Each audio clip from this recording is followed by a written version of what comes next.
In this video, I'm going to show you how to change your name on your Cash App card. Later in this video, I'll also show you my favorite service to transfer money internationally for very low fees. First, open Cash App on your phone and make sure you are on the main home screen. Next, tap on your profile icon in the top right corner of the app. From there, go to Edit Profile. Inside this section, you'll see your account information, including your current name. Tap on the Name section to edit it. Now enter your new first and last name exactly how you want it to appear on your Cash App account and Cash App card.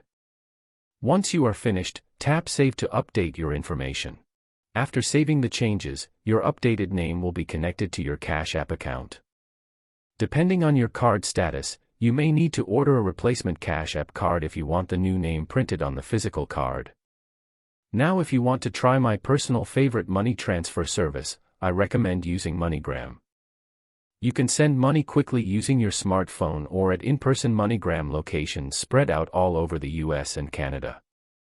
Click the link in the description to download the app and try it out.